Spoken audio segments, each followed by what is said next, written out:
Today we are heading towards the pig place for a festival, and we have the lovely Roger doing the locks.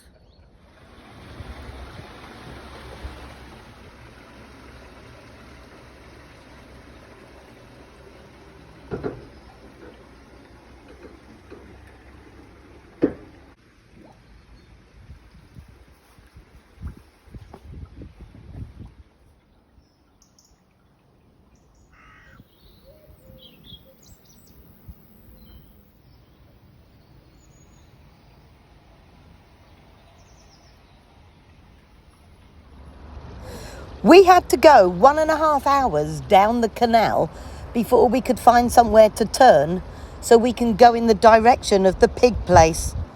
Never mind, that's boating.